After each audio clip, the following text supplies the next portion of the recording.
Here on Brewed, we love to tell you great places to go, and this is one of those places, and it's called Go. It's Go Brewing in Naperville, and what separates Go Brewing from virtually every other place we've ever had on the show is, Joe, you guys do non-alcoholic beers. And I never in a million years thought I would end up creating an NA brewery, but at the time I had these massive cravings at 5 o'clock and on weekends. Oh, wow. And the only thing that curbed my craving was non-alcoholic beer, because it tastes so much like the real thing, right. And it really helps people that want to cut back, not necessarily completely abstain from alcohol, but just want to either take a break and they want to reduce their drinking. It is an unbelievable placebo because it's one of the NA products that actually tastes like the real thing, because it is. When you and I were younger, a non-alcoholic beer, it said non-alcoholic in like a, that was all the can said. Yeah, it was a brown bottle. Right. A corner with dust on it. Right. Yeah. Have there been advances? I have to assume, as good as this beer tastes, there must have been recently some real advancements in making non-alcoholic beer taste as good as it does. You know, it's really interesting because in some ways you're absolutely right. There's de-alkalized machines and there's technology that came on board. We chose not to use any of that stuff. So theoretically, the way we make our beer here, we don't use specialized yeast strains. We don't use anything that's kind of crazy. If you're drinking our Pilsner, those are German malts that you would find in any Pilsner, as an example. Right. Part of that is because we were brewing the beer in my garage for a year. We didn't have the utilities, we didn't have the space to buy these machines, so we had to figure out how to do it to taste like the real thing. So there's nothing that we do that's like over the edge technical or because of this new thing we're making this beer. It's really this methodology that we obsessed on, and we were like, how can we make beer taste like the real thing and the styles be true to style?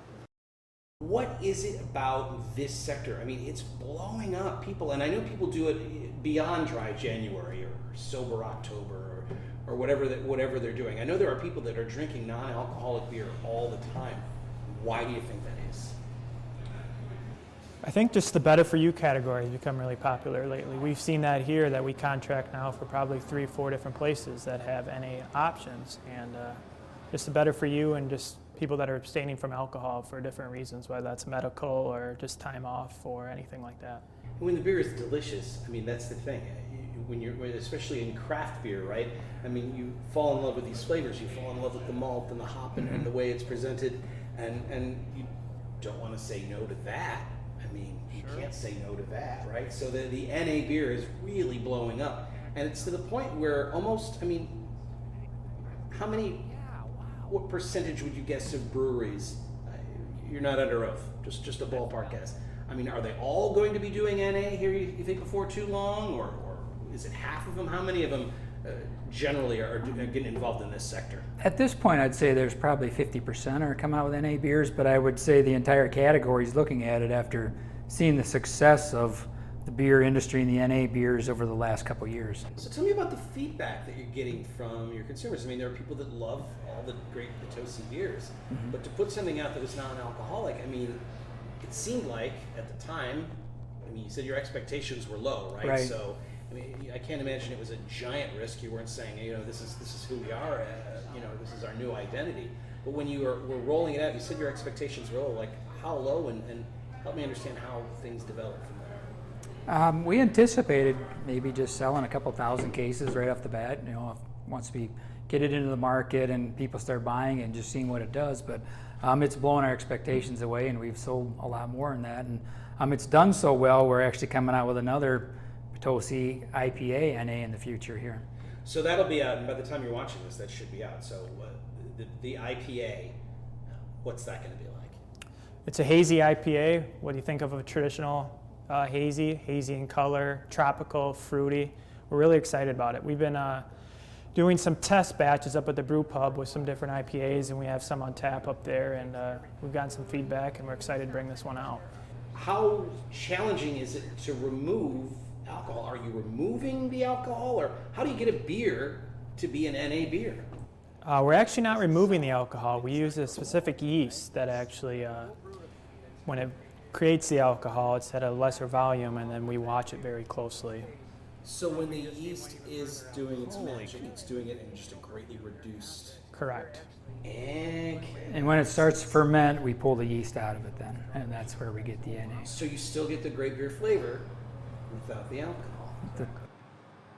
We are back in Northeast Iowa, Dyersville, Iowa, at one of our favorite breweries, Textile. And we understand since the last time we were here, they've made some changes. All the sustainability initiatives. Was it kind of your idea to go for this this gold certification, this green certification? I don't know if it was totally my idea, but I definitely was a pusher for it. Since I started here, the owners were always very proactive and like hearing out new ideas, and if workers had a certain idea, I feel like they were great at like, okay, you know, like let's see if this works. When you're explaining like, Yeah. we can go for this, Yes. and it's not going to be hard because we're already doing a lot of it, or things Yeah. that they were already doing. So like one of the huge things, a lot of breweries do this anyways, just like, you know, the product is made here, which Yeah. is huge. So that's number one. Also the LED light bulbs, also the amazingly repurposed building, the sewing factory. Right. So many of the things were reused from the sewing factory, and when I first even stepped into this building, I'm like, I want to be a part of this. I just Right. thought it was awesome. And then I was like, I wanted to help push them, like, you're doing really cool things, let's go further. Something that I was really blown away by is in terms of like the ingredients they use, in particular the malt. The New Vienna beer that you have here, which I think is one of the best beers in the world, named after New Vienna, the town, right? Yep. But the idea of the malt that you were getting, you got a better malt, but there was something about how it was delivered that really spoke to the sustainability mindset around here. The malt that we get now, it's Briess malt is what it is. Our old malt came in nylon woven bags. Can't recycle them. We tried reaching out to several seamstresses to make grocery bags, coolers, different things. Hey, we got a bunch of nylon bags. You want to make Yeah. some purses out of these? Yeah, Or- yeah. I guess reusable, like for the grocery store. That's Yeah, very cool. and we were trying to do that, but in the heat of the summer, I would have 50, 60 bags per week. Oh, wow. And it was too much for them. Ended up having to throw them away. So the new malt we got, the bags are recyclable. They're brown paper bags, triple ply, but compostable, recyclable. It's better all around. The beers that you're making down here, as far as the ingredients that you use, it sounds like there's a mindset here like the closer the ingredient is to Dyersville, the better.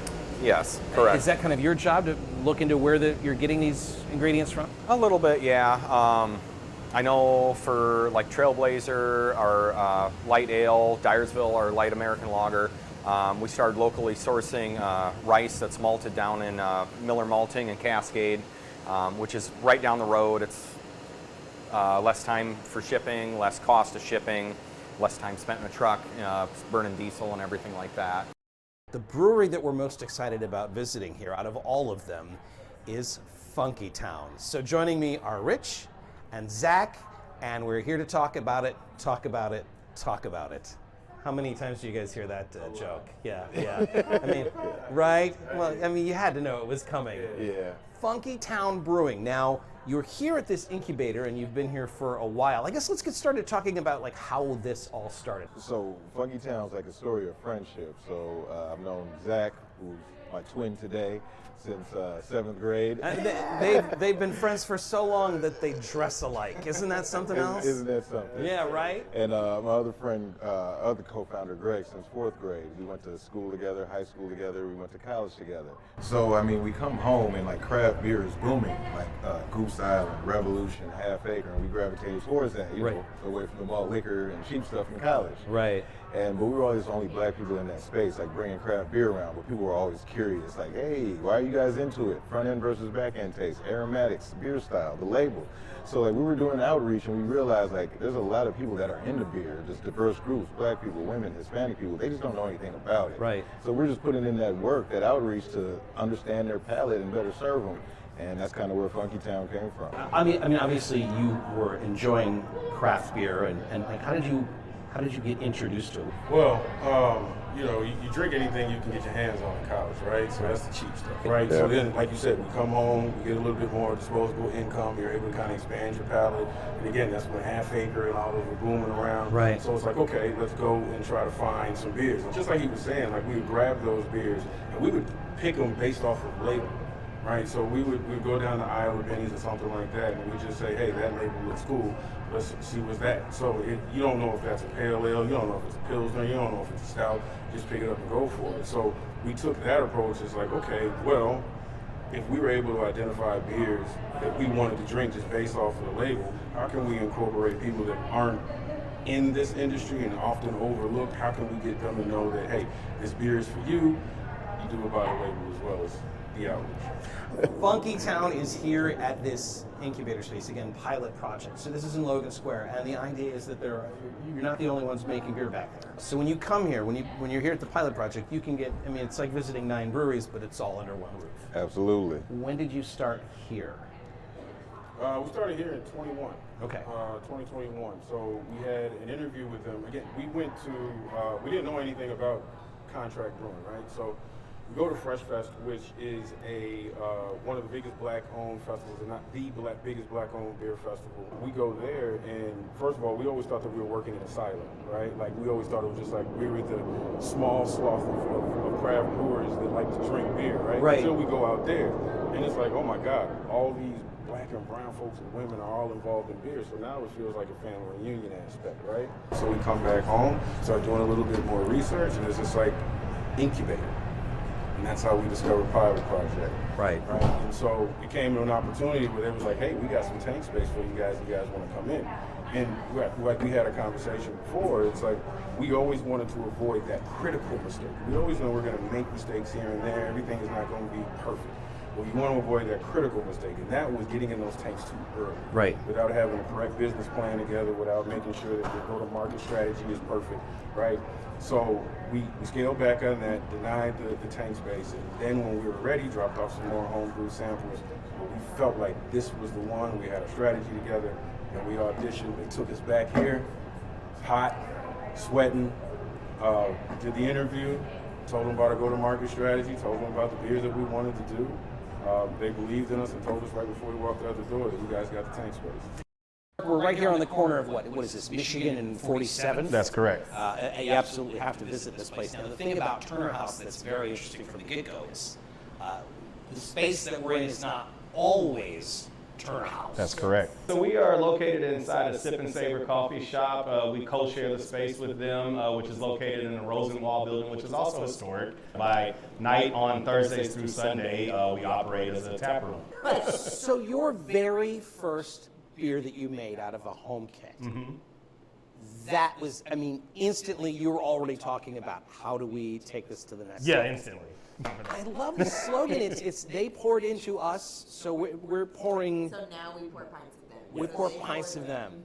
I mean, we talk a lot about different beers being infused with different flavors and different notes, but to have someone's spirit and memory infused, not literally, but I mean, that's really something else. Yeah, yeah.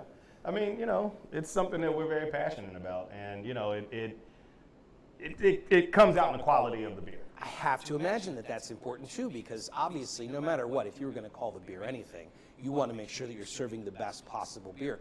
But there's got to be a little extra level of pressure when you're honoring a loved one. We've had some trial and error. So like our 5 flagship beers, which is the Helen, the Marlene, the Eliza, and the Lola and Hazel, all 5 of those for about a year and a half, we pretty much brewed those once a month, if not twice a month, just to perfect those recipes. And so there was a lot of trial and error along the way where we were like, split, no, that's not it. Let's run that again. Right on, yeah. right on. African Americans woefully underrepresented Yes. in the craft beer community, and certainly in the craft brewery ownership. I mean, when you look at the numbers, it's not great. No, less than 1%. So it's less than 1%. Less than 1%. So I have to imagine, just like any other art form, when you're doing it and you're kind of, on an island by yourself, you have to reach out to others who are undergoing similar things. So there are other black-owned breweries that you are talking to and collaborating with, I imagine? Oh yeah. We've collaborated with even the other black breweries that are in the Chicagoland area, Funky Town, Moores, and Black Horizons. We did a collaborative beer with them 2 years running called Chicago Uncommon. We did that in collaboration with Haymarket. But even beyond just, to be honest, to kind of sing the unsung hero here of the Turner House Brewery story, I'd like to shout out Tennessee Brew Works in Nashville, Tennessee, and our good friend Christian Spears down there. With it being less than 1% of us in this market, having kind of a mentorship partnership with them that we started some years ago with our first collaborative beer. That was the first time that we actually collaborated with them, but that really led to like a real true partnership with them and a mentorship with them to help us be where we are today. So shout out to Tennessee Brew Works and all our fans and friends down there. The stories behind the beer is really what people are hungry or thirsty for, I imagine. So to come here and hear the stories and say, learn like, okay, this beer is named after a very important person in our family's life, that must just be everything for your consumers. Oh, 100%. It's connected. I can't tell you the amount of times that somebody comes in and looks at the name of our beer and sees the description and says, oh, I had an aunt named Helen, or oh, my cousin was named Marlene, or I had a grandmother named Eliza. Like, the names connect with people because they're common enough names to where people have other relatives that are named after them. So it draws them to those beers. We're at Alluvial Brewing here in Ames, actually like just outside of Ames. Yep, just a couple miles north of Ames. I mean, we're out here in the middle of some gorgeous farm country. Yeah, we wanted to use something kind of connected to the land since we're on, this 80 acres. You're coming up on 10 years. You're about to celebrate your 10-year anniversary. Yep. All the changes that have happened in those 10 years, could you have even imagined 10 years ago all the different things that would have happened in the space of a decade? Not really. Right? Yeah. What change surprised you the most? Well, I would definitely say like one of the biggest like stamps on our coming up on the 10 years was definitely like the COVID shift. Because we had we used to brew in the back there on a small little system, and so our tap room was just this front space, so our capacity was 50 people. And we, in 2015, we ran that for a couple years, and we just totally ran out of space up here, so we decided to expand to another building. The thing that you're known for is with the beers being obviously very delicious, but also like you do a lot of like limited runs of things. Do you want the experience every time we come here to be that we're having completely different beers than we had the last time? Yeah, I think so. I mean, throughout the 10 years, we've had so many different like one-off beers and everything, and that totally worked for a brewery our size, because we're not focused on the distribution where we have to have these like these brands out there. Like, what are your core beers, yeah, Elliot? What are the cores that you're going? We do have some cores that we've done for the 10 years. Tell me about those. Well, one of our pale ales, it's always been this Lutris pale ale or Mosaicious, has been on from the beginning. We've got this Gilbert Gold Lager, which is also one that we've had for those 10 years. Okay. Other than that, like the IPAs are always kind of changing with trends or what hops that we have. Again, we're small enough, so we have flexibility to kind of work with, again, like trends and hop availability and things like that. I want to ask you about this tap room because one of the things, the natural light in here is gorgeous. We managed to come on one of the gloomier days of the year, but even with it being gloomy outside, it's just the natural light in here is just incredible. And I wanted to ask you about all of this incredible artwork. What's going on here? It's like I'm in a folk art gallery or something. Yeah, it's from a few different people. The majority of the paintings were done by Steve Nissen, who is founder of Prairie Man Winery. Oh, cool. And, Holly Nissen, his wife as well. So like when you said I was opening this place up, he was like, great, I'll make some paintings. Yeah, he actually very prolific. I mean, he has hundreds of them. So these were just some that we wanted to put on the walls to kind of open up and showcase that. And then some of the other ones are just some friends of mine that are local. We are at Twisted Vine Brewery. Now, forgive me, but you were another place before this and another place before that. We were. So we actually started down in Madison County Winery in Madison County. Inside the winery? Yep, we rented some space in the warehouse area for our small brew system. And then we started brewing beers, and our beers got more popular, and we outgrew the space. And so we started looking for a home. And we started looking around, and we really wanted a place, a space that had more of a brewery type feel. You're looking at this place and you're thinking, I mean, you have to kind of have that vision to think, oh, this could really be something. But in the back of your head too, you're probably thinking, oh boy, this is going to be a lot of work. A lot of work and a bigger space, right, which means your overhead is higher, right? But what we liked about this space is, one, you see the brew house. It's a lot of space. Gorgeous. All of this, just imagine all of this equipment we moved from West Des Moines. Right. It was packed into a smaller space. Right. And so now, we have a lot of room to move around, and we also like the patio. So the patio, we have a great view of the Capitol. Yeah. We have a great view of Principal Park. In fact, on Friday nights when they shoot off fireworks, this is the place to be because they shoot them off right towards us, and it's beautiful. So when we looked at the place, like you said, it checked a lot of the boxes for us. Right. And the fact that the tap room, if you have not been in it, we've got all the historic beams. The original construction is pretty much intact. There's an old safe that was put in 1913. Oh wow. Downstairs in the basement, there are some features which we believe were a speakeasy at one time. Oh wow. And I got to ask about the beer here at Twisted Vine. What are you known for? Yeah, so we're known for, our tagline is uniquely twisted. So we'll take a pretty common style of beer, and we try to do things around it. So one of the ones we have on tap is a goza, and it's hibiscus. Okay. And then we also took part of the batch and we brewed it with strawberries. So you have a hibiscus version, you got a strawberry hibiscus version. So we're known for our West Coast IPA. We're known for our hazy IPA called Water Juice Bag.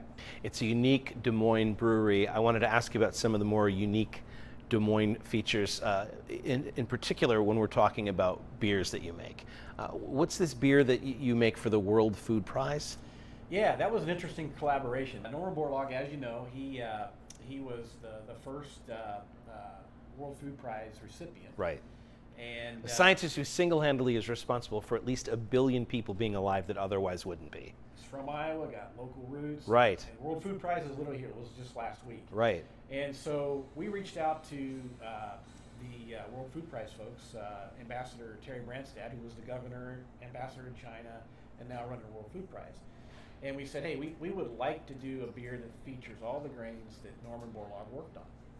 And we found a recipe where we could do that. We tried it, and we brewed it, and we put it out to local hotels, and it's pretty popular with that connection to the World Food Prize. We're in downtown Des Moines at the Court Avenue Brewing Company. This is the head brewer, Dustin. Dustin, welcome to Brewed. Howdy, nice to be here. My understanding of Court Avenue Brewing Company is this is one of, if not the oldest local brew pubs in Des Moines, right? This is the one that kind of started it all. It currently is. We're 28 years old. Wow. Yeah, so I mean, there's been some closures of other, breweries that kind of gave us that title. So oldest remaining brew pub. Right. We like to say we're the Des Moines original brew. Let's talk about the building first and foremost. Yeah. This is not a brand new building downtown Des Moines. It is not. It is steeped in history. This building, and I may be wrong here, but about the exact date, but I know it's Court Avenue, but you are not under oath. Right. Okay. So freely speaking, it was created in 1881, I believe. Okay. And it was originally a saddlery company, so a place where you could take your horse and get them saddled up. So it was a saddlery for a long time, and then once horses were not as important as mode of transportation, it became a hat company. Yes, Kaplan Hat Company. The entire restaurant was, so both sides was was the Kaplan Hat Company making hats. You would bring a person in and they would fit them in the stall for the hat. Yeah. So 1996 is when things open up. How many beers that are on tap now here at Court Avenue Brewing Company are from 1996? Well, the only original one that we have that we still brew is the Pointer Brown, what we have in front of us here. Pointer Brown Ale. Yes. Okay, yes. tell me what I'm about to enjoy here. So you're talking about nice caramely backbone, and then some maybe fruity esters from some English yeast that's in there. But yeah, it's a very solid, balanced beer. There's so much like delicious chocolatey maltiness just in the Yeah. aroma. Right. Wow, it's almost like two different experiences. And the thing about this beer as well is that, like everything in this place, we've kind of paid homage and taken from, all of old culture, of beer culture and things like that. And this is our oldest recipe that we continue to brew. It originated at Pointer Brewery in Clinton, Iowa. No kidding. So this beer is a recipe from Pointer Brewery in Clinton. I know Court Avenue Brewing Company has its own app. Yeah, That's unusual. I mean, Yeah. that's very cool. We're, it's part of our efforts to kind of modernize this place. Right. We need an app. We need a better online presence, and so that was one of our goals. And it's a great place to manage. We have a mug club, and so for $49 a year, $50 a year, you can get a mug club membership. You can have we do once a month, we do a mug club party where you get to come and see my face and play games and eat free food, and that's free as charged. One of the places that you've told us for a number of years now that you really, really wanted us to visit is right here in Des Moines. It's Lua Brewing, and guess what? We made it. So many questions, but let's start with how things got started. This place has been open since 2019, right? Yes. We just had our 5th anniversary. Well, happy anniversary. It didn't take very long once this place opened for you to be getting all kinds of acclaim. And by acclaim, I mean Lua is not only one of the breweries that you have to visit when you're in Des Moines. It's not only one of the breweries you have to visit when you're in Iowa, but this place has been named one of the top 50 breweries on planet Earth. According to Untapped, which... well, that's not nothing, Pete. I know. One of the top 50 breweries in the world, right? Yeah.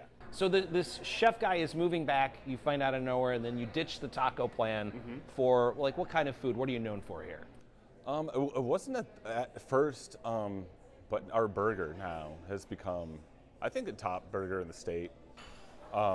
It started off through COVID, actually. The first couple months of COVID is this, just generic burger that, just a thick patty, and almost too fancy. And then, we had a bunch of downtime, during the shutdown to kind of hone in and figure out what we wanted to do. And James started doing the smash burger, and it's ridiculous. So help me understand, you make a beer and you think this is an excellent beer, but is it ever good enough for you? It sounds like you're constantly trying to improve. I've never heard of somebody going to a whiteboard and saying, how do we increase the head retention? You're thinking about lacing when you're writing this down on paper before you even brew it. We're always thinking about beer here, obviously. Our number one thing, whether it comes to beer, food, quality, and service, is quality is our number one. Right. So we're always looking for improvements. It's not that we're not satisfied. I feel like we provide a phenomenal experience here for anybody who comes in. But there's always a little bit of critiquing. How can we improve that? How can we take it to the next level? When you work with that kind of intention, and when you're working on a level where you want to make sure everything is as good as it can be, it's still art, right? It's still subjective. Oh, yeah. So the customer experience, once you've made it and you presented it as perfectly as you can, it's up to tastes that you can't control. And yet, the response has been that this place is incredible. So how satisfying has that been? It's very satisfying. I think it's nice to have our work appreciated. And we do this stuff for ourselves, but we also do it for the consumer. Our guest is always someone that's always in mind. I could brew beer I would love to drink, but that doesn't speak to everybody. Greetings from the Warehouse District in Peoria, Illinois. You know, you might find yourself in a brewery or a tap room that has an incredible selection of craft beers, but the cocktail selection is something of an afterthought. Or you might go to a really fancy cocktail bar and the craft beer is something that they haven't put a lot of thought into. What if I told you there was a place where you could get the best of both worlds? We found it here in Peoria. Artful ales and inspired spirits at the Night Jar in Peoria on this episode of Brewed. Help me understand the intention of both sides, both phases of what you're doing here. Yeah, absolutely. So usually you have like the owner that's passionate about one thing. So like in my regard, I'm passionate about beer. I like cocktails, I enjoy gin, but I don't have that background in that same regard. Jesse, my business partner, loves cocktails and the building of that, creating recipes, enjoys beer, but does not have the same capacity to be able to brew it. So we kind of have our passions drive that part of the business. So what would be a beer that you've made here since Night Jar that you would never in your wildest dreams have come up with before the partnership? I mean, because you've always made you've always been kind of out there with some weird beers, and you know that's a compliment, right? That's what I want. Right. When people like talk to me and ask, like, say about my beer, I'm like, oh, that's weird. Yeah. That's what you're going for. Yeah. Weird is what you're going for. Yeah. Weird and obviously, drinkable and delicious. Weird but works. So this is the part of the Night Jar experience where the craft cocktails are taking place. This is like looking at, it's like watching a painter paint here. So if you just call yourself a mixologist, that's not what it's about. It's about really taking the time to learn on an almost molecular level how things go together. Yes, I feel like the term mixologist and the term craft cocktails kind of go hand in hand. You can call yourself a mixologist, but unless you're actually taking things to the next level and you're really making an effort to create something unusual and out of the ordinary, you're not truly a mixologist. So from Hawaii to Peoria, how long have you been doing this? I actually started doing this in Seattle. Oh, wow. I lived in Seattle for about 10 years before I was in Hawaii.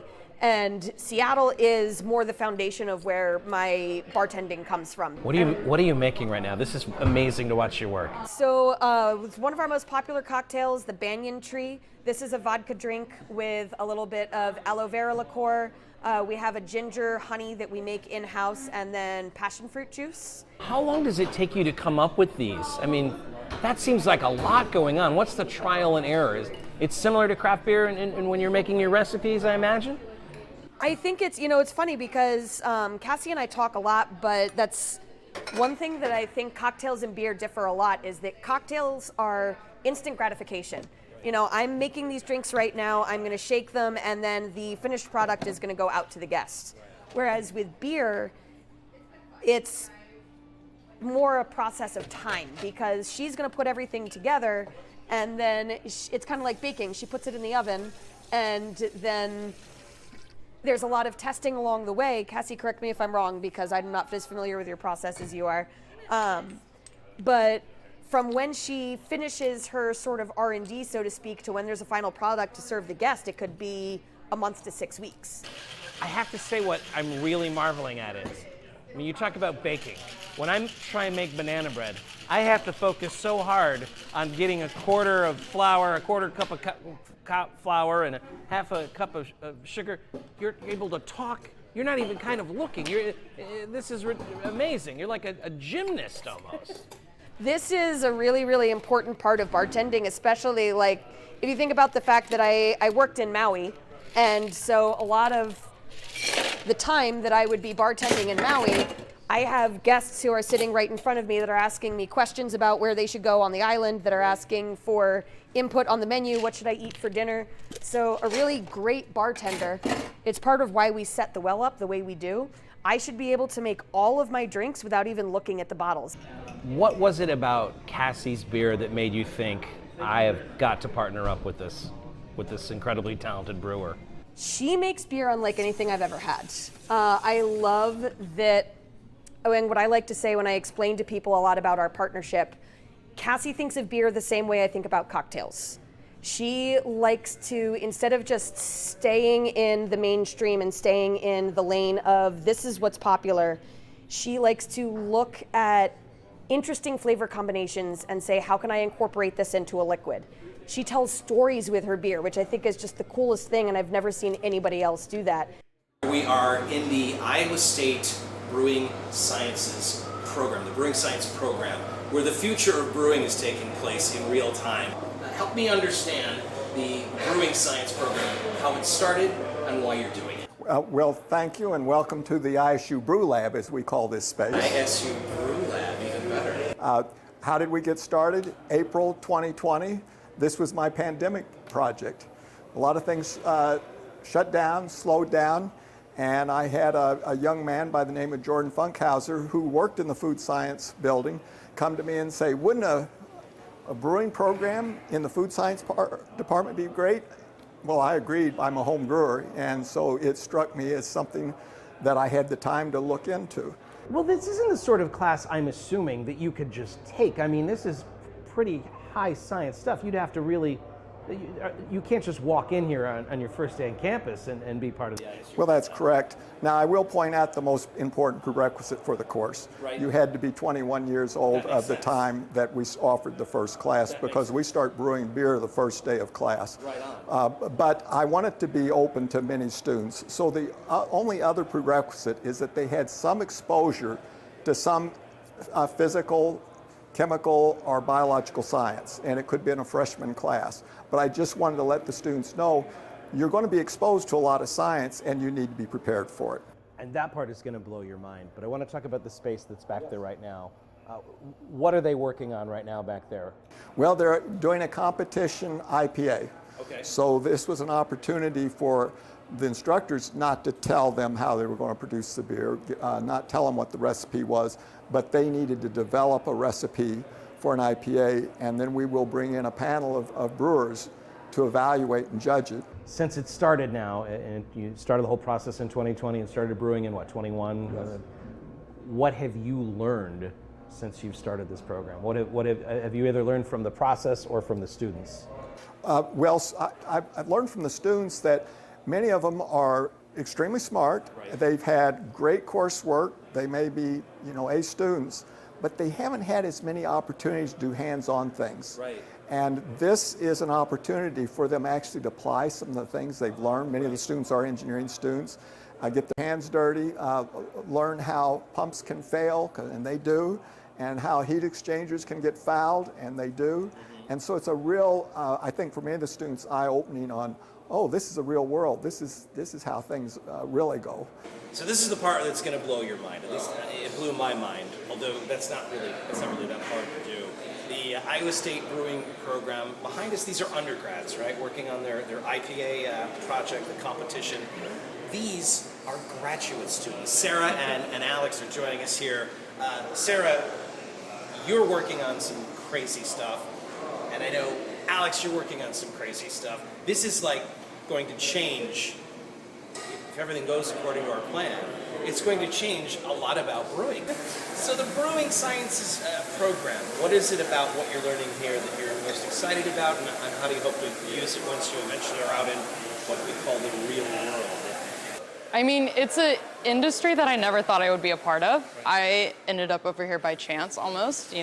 I started in Dr. Brown's other lab as a research assistant, grad student over there, and found out that he had started this program, had heard good things about it, and I was like, I really enjoy beer, really enjoy craft beer. Right. I had home brewed once or twice, and so I was like, how do I get into this lab and doing something really cool, and the opportunity came up. Yeah, I had no intentions of ever getting into brewing. I actually don't really like beer. I know that's probably not a great thing to say on this show. It's honest. I really like a sour. Alex, really clear. It's not a great thing to say on the show, but it's honest, so we'll go along with it. But I have really come to enjoy at least the art of brewing, right. And I can appreciate the different flavors of beer and things like that. But really the way I got into this was we were working on something completely different on the other side of campus, and Dr. Brown said, I want you to apply this to brewing. And now I'm over here, probably more in the lab over here than I am in the lab on the other side of campus. We say it all the time on this show that craft brewing is the intersection of art and science. I'm guessing you're more into the science than the art, but it also sounds like the art is something that excites you, yeah? Yeah, it's something I really enjoy, and I've actually had the pleasure of being able to brew with our head brewer here. Right. So we're brewing for production, for sales. I actually have been able to come in and kind of learn under him, who's a well-established brewer, and kind of learn of the things outside of the lab and outside of the science, and so I really enjoy that. I mean, what you're doing here could very potentially change everything. So great job, both of you. Thanks so much for all the work that you're doing here. I can't wait to see how this ends up